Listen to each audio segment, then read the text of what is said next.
Pues en un momento como este, que estás en este contexto tuyo, un gran año para ti, gran año, la persona del año, como digo, tu aniversario número 20, una situación muy fuerte para ti y muy importante. Y esta charla se da en un momento donde Colombia está ofreciendo un panorama muy intenso, con muchas interrogantes abiertas. ¿Qué está sucediendo en Colombia? Que hay toque de queda. ¿Qué está sucediendo en Colombia? Que hay ataques que llevan al presidente Duque a decir cosas como las que hemos oído este fin de semana.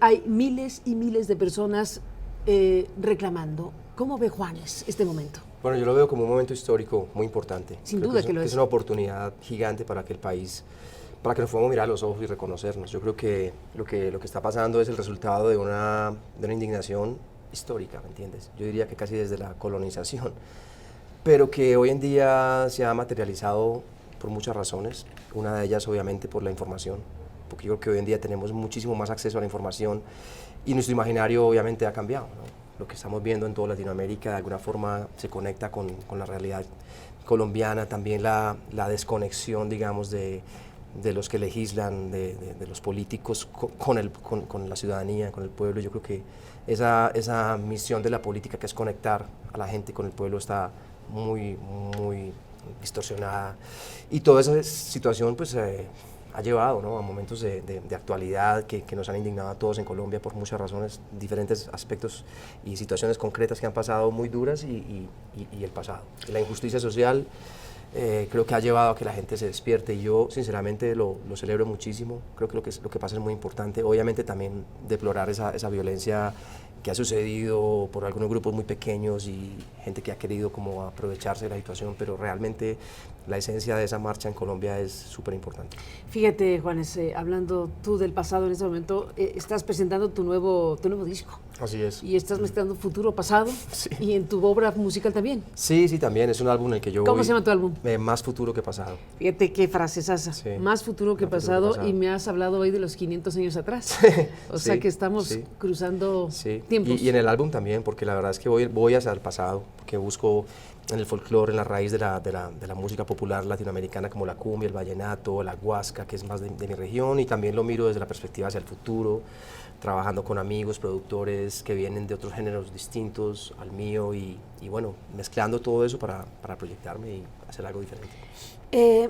Tratando de entender qué hay detrás de estas movilizaciones, de esta protesta histórica en Colombia en este momento. Bueno, desde luego te pongo a la mesa en tu análisis y la reflexión obligada, el momento que vive Colombia después de un proceso muy complejo que sigue en curso, que tiene que ver con los acuerdos de paz, después de décadas de una guerra tremenda, después de un proceso muy complicado, que sigue siendo complicado. ¿Eso está a la mesa en este momento? En esta ecuación está eso, desde luego. Sí, total. Es parte, digamos, de parte de esa indignación, digamos, porque literalmente el país se dividió por el plebiscito. Polarizadísimo. Polarizado totalmente desde el núcleo de la familia. Yo te contaba ahorita que en el caso mío, por ejemplo, que somos 6 hermanos, 5 de mis hermanos estaban a favor del no, por ejemplo, y en mi caso yo estaba a favor del sí. Y las discusiones internas en la familia eran complejas, y esto pues pasó en todas las familias de Colombia y sigue pasando en el país en general. Obviamente que nada es perfecto y ese tratado no es perfecto, pero también las formas distintas de ver las cosas. Creo que en este momento finalmente la implementación está ahí para que este gobierno pues lo haga lo más pronto posible y lo más efectivo posible. Pero han sido muchísimos años de violencia, y yo creo que no sé, se merece Colombia históricamente esta oportunidad de poder cambiar esa estructura, ¿no? Pero fíjate, también hablando antes de que iniciáramos formalmente la entrevista, comentábamos sobre aquel momento histórico en donde Juan Manuel Santos, entonces presidente de Colombia, está dándole la mano en un choque de manos eléctrico, porque es una enorme tensión, a Timochenko. En medio está Raúl Castro, ellos se dan la mano, más o menos, él los termina de apretar ese cruce de alcance histórico, porque era decir vamos a firmar, ¿no? Sí. Me decías que tú subiste un tuit en ese momento. Sí, yo recuerdo que yo estaba en mi casa, estaba viendo, pues no sé si fue el anuncio o concretamente esta foto, yo puse un tuit sobre que me parecía importante que eso estuviera pasando. Y la verdad es que recibí demasiados ataques, o sea, demasiados ataques, ¿no? Muy violenta la situación en las redes sociales y en general lo que te comentaba, ¿no? Porque yo no justifico ni el no ni el sí, es decir, cada quien tiene su libre albedrío de pensar y de decidir qué quiere o no y cómo ve las cosas, ¿no? En mi opinión, 50 o más de 50 años de violencia en donde el campesino ha sido el más afectado y el más olvidado, siempre históricamente los indígenas, los campesinos, pues creo que era importante revisar esa oportunidad y tener una oportunidad mágica para poder cambiar el futuro del país, el rumbo del país. Y bueno, pues hasta el día de hoy creo que seguimos muy polarizados por muchas razones. Esa es una de las tantas que la gente lamenta, ¿me entiendes? Bueno, polarización hemos vivido y seguiremos viviendo, siempre, sin la menor duda. Sí, está bien. Te tocó, hablando de polarizaciones, ahora que mencioné a Raúl Castro por la escena de Timoshenko con Santos, en aquel entonces, tu concierto ahí en Cuba. Sí, me tocó, claro, eso fue hace 10 años. 10 años, eso fue luces y sombras, pero muy polémico también. Sí, fue muy polémico, llegar hasta ahí fue demasiado difícil, me costó demasiado, a mí y a todos mis compañeros con los que fuimos, pero finalmente llegamos ahí y aquello valió la pena para siempre. Yo nunca tendré, digamos, nada que reprochar de ese momento, porque fuimos allí realmente por amor, queríamos tocar para Cuba, queríamos conectar Cuba con el resto del continente, queríamos mostrar que a través del arte, por lo menos, nos podemos encontrar, pero realmente no fue fácil porque siempre la política te va a poner de un lado o del otro y es difícil de manejarlo, pero bueno, lo logramos, llegamos hasta allí y yo siempre me encuentro en la calle con cubanos y no ha habido uno que me diga algo malo, siempre ha sido puro cariño y yo eso lo agradezco muchísimo y pues no me arrepiento para nada de lo que pasó ahí. Pues es otro de los elementos a la mesa, el tema cubano de aquel concierto y en general ahora en este nuevo mapa en 2019. Desde luego Cuba también tiene una circunstancia, bueno, no hay país que se salve evidentemente. Sí, mira, es muy curioso, a mí me han dicho de todo, o sea, la gente ya que soy comunista, que soy capitalista, la gente no sabe ni lo que la gente no puede saber lo que yo pienso, nadie se puede meter en mi mente y decir, no, la gente puede decir cualquier cosa. Yo realmente siento que hay cosas buenas y malas en todas partes y que eso de izquierda, de derecha, eso debe acabarse lo más pronto posible, porque eso lo que hace es dividirnos. La política en general siempre divide, cuando lo que tiene que hacer la política es conectar a la gente con el poder y con las necesidades realmente. Juan Esteban, déjame hacer una pausa porque eso es tu nombre completo, Juan Esteban, y por eso Juanes. Después de la pausa seguimos hablando contigo. Bueno, me gustaría también una reflexión tuya de este fin de semana en particular, de los últimos acontecimientos en Colombia, en particular ver a un presidente que llama a un conversatorio, gran conversación nacional. ¿Qué significa eso para ti? La tiene que adelantar porque la gente está absolutamente manifestándose de forma impresionante, incluso tiene que acortar esa invitación a conversar racionalmente. ¿Hay condiciones para que el gobierno de Duque pueda coordinar, conducir algo que denomina de esa manera? Bueno, entre otras cosas, después de la pausa te seguimos escuchando.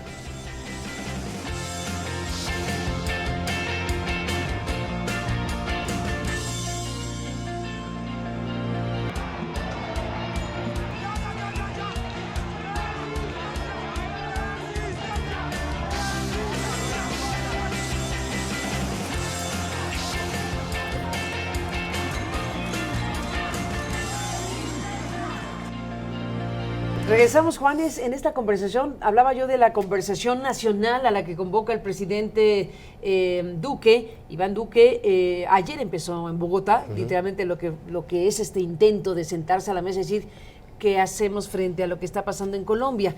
Vimos a los alcaldes, a los gobernadores electos, porque además estás en este proceso transicional de gobernadores que van a tomar posesión próximamente. Entonces, bueno, ¿qué te pareció todo esto? Mira, a mí me parece que se ha tardado mucho tiempo en reaccionar. Obviamente le ha tocado ahorita, obviamente por las razones obvias que está pasando allí. Pero yo creo que es necesario que se siente y que realmente escuche a la gente. Ese es el momento de hacerlo, porque si no las cosas van a tomar un rumbo demasiado peligroso para todos. Y yo creo que esta mañana justo veía un mensaje que puso Claudia López, la alcaldesa de Bogotá, muy sincero me pareció, ¿me entiendes? Darle importancia a la gente del campo, a los afros, a los campesinos, a la Colombia profunda olvidada, que realmente está olvidada desde siempre. Y yo creo que es bien importante que se escuche a todos los sectores y que realmente se tomen decisiones muy pronto, que haya propuestas ciudadanas concretas, que realmente se hagan cambios y que no sea solamente, bueno, de aquí hasta marzo, de aquí hasta abril, mayo, junio, no, ahora, la gente necesita cambios ahora, porque esta indignación no es de ahora, es muy antigua, pero creo que ahora simplemente la gente se cansó. La gente se cansó y yo creo que ese es un momento tan importante en donde la educación, que es fundamental, donde la vida, que es sagrada, no se tienen en cuenta como primordiales. Pues inició de esta manera la conversación nacional en Colombia, convocada por Iván Duque. Duque dijo que la conversación nacional se dará por medio de encuentros ciudadanos con diferentes sectores sociales en regiones, en ciudades. Contará con una plataforma tecnológica para compilar las propuestas de todos los colombianos y se va a desarrollar hasta el 15 de marzo agrupado en 6 diferentes temas.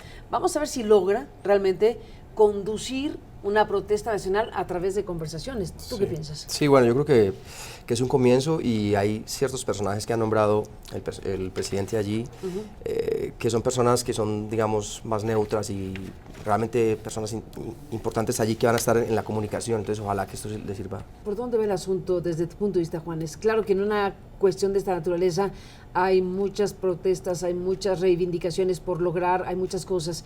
Desde tu punto de vista, ¿cuáles son los temas que más importan, que están predominando en esta movilización histórica? Bueno, hay un tema importantísimo que es la educación.